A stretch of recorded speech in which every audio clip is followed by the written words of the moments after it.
Ça y est les amis turfistes, on est de retour sur la chaîne Nico Quintet Prono. C'est vraiment la chaîne où il faut être, c'est la chaîne qu'il faut suivre en ce début de meeting d'hiver. On ira demain, ce vendredi 10 novembre à Vincennes pour le Quintet Plus en nocturne dans le Temple du Trot. Abonnez-vous franchement, vous allez voir la suite et écoutez bien l'intégralité de cette vidéo.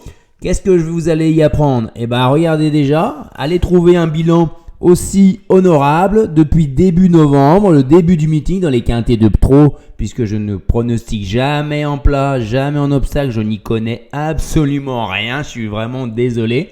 On est à 83% des tiercés qui vous ont été donnés, 67% des quartés, 33% des quintés. Allez trouver ça ailleurs, franchement, Donc, rejoignez-nous au plus vite pour profiter de toutes mes vidéos parce qu'il y a des vidéos sur les Quintets Plus, il y a des vidéos de dernière minute pour un cheval du Quintet Plus repéré. Vous avez des chevaux du jour, des pronostics dans toutes les autres courses, pas toutes, mais une bonne partie. Donc, on y va. Débrief sur ce jeudi 9 novembre, donc ce jour. Qu'est-ce qu'on a eu?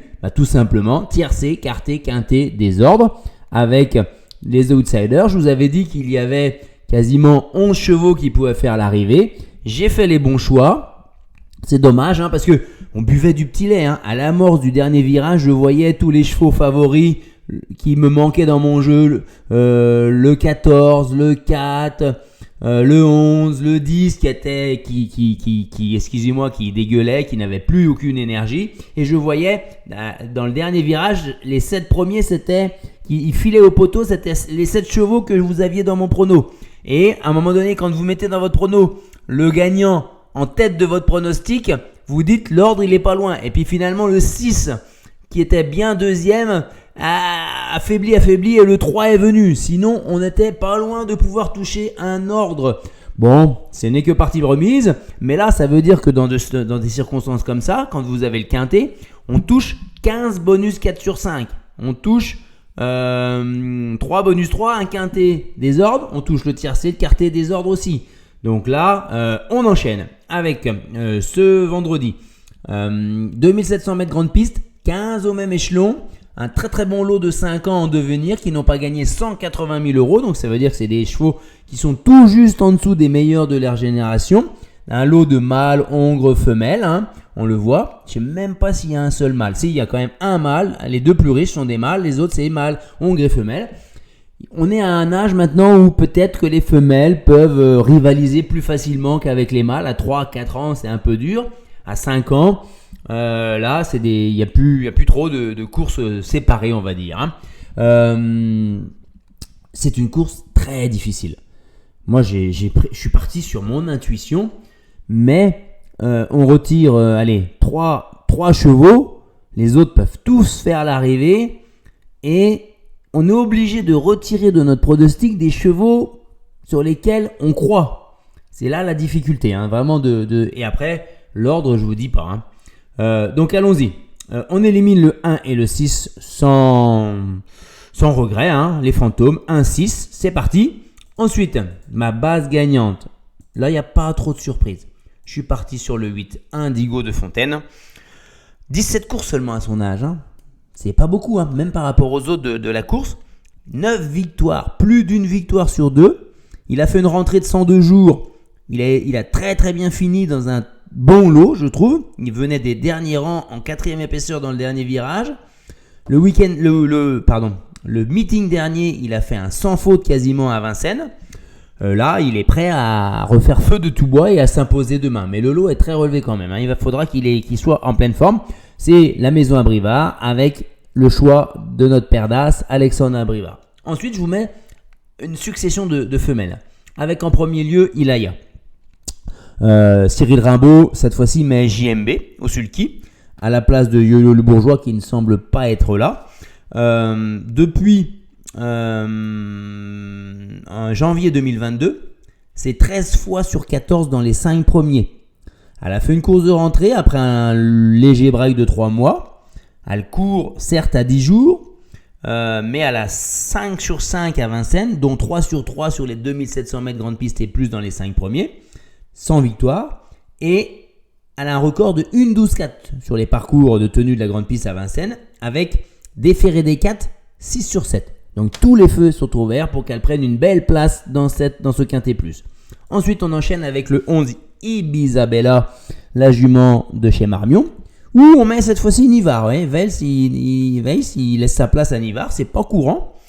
Et elle, c'est pareil, c'est une métronome. Hein. 19 fois sur 24 dans les 5 premiers. Ibisabella, elle a 10 victoires.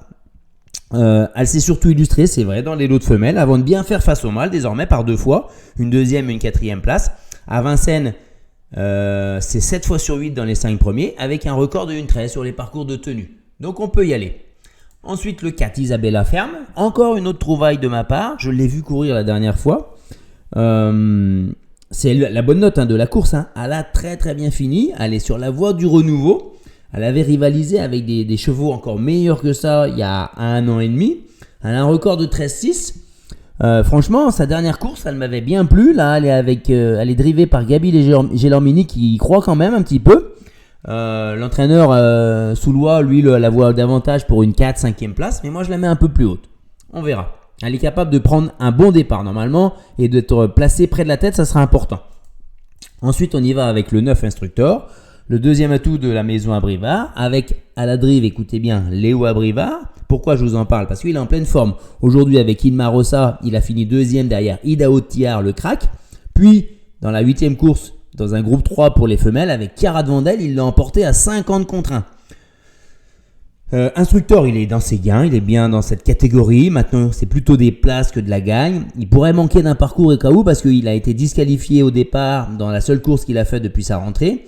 Et après, il a été éliminé à Laval. Malgré tout, il a une aptitude à Vincennes sur les 2700 grandes pistes et plus. C'est 9 sur 13 dans les 5 premiers. 8 sur 9 si en plus il est déféré des 4, ce qui est le cas aujourd'hui, avec un record de 12,6 sur le parcours.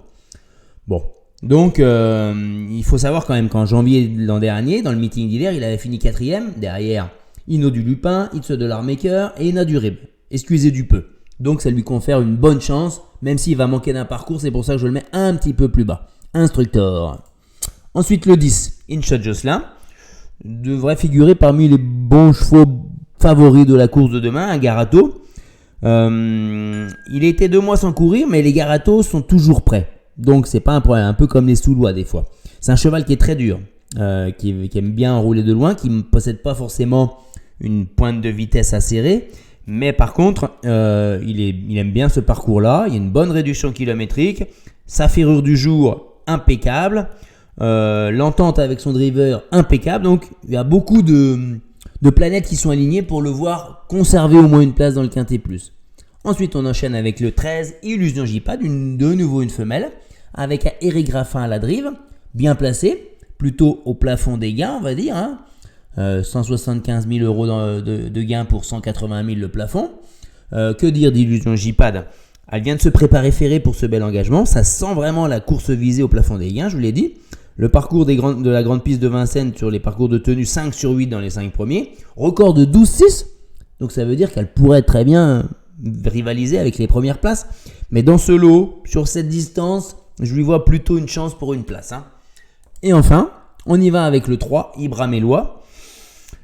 Va-t-il retrouver pleinement celui qui avait gagné groupe 3 il y a quasiment 2 ans devant In Excess Bleu?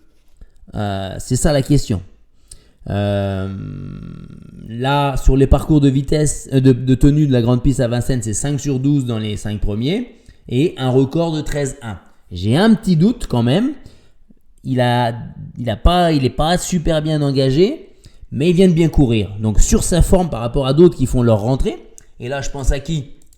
Au 12, Hibiscusman, qui n'a pas couru depuis quand même juillet 2022, mais qui a un record de 12,7 sur le parcours. Hibiscusman, ses 17 premières courses, c'était 13 distancements. Et depuis juillet 2022, en 21 courses, il a 5 victoires et 10 accessites. Mais 5 disqualifications encore. Mais comme je vous dis, il n'a pas couru depuis 3 mois. Il est certes aligné D4, mais j'ai peur qu'en ce début de meeting, la forme prime la classe. Voilà. Donc pourquoi je le mets seulement en regret? Pareil, je vous ai pas donné le 14 Igus qui sautonne parce que c'est un cheval qui est plus en réussite corde à droite, mais il peut faire l'arrivée. Je vous ai pas donné Ipalio, qui a été rarement décevant, qui s'est confronté au meilleur dans les qualifs et dans le critérium des 5 ans avec honneur, puisqu'il finit 6e et 8e, il est à sa place, on va dire. Mais il a fait un break depuis 2 mois. Est-ce que ce break ne va pas finalement la couper dans son élan? Parce que sinon, elle a un record de 11-4 dans la qualif pour le critérium. Il a David Thomas à la drive. Donc voilà, donc ça fait quand même des chevaux qui restent possibles. Alors, on y va pour le béton avec Indigo de Fontaine.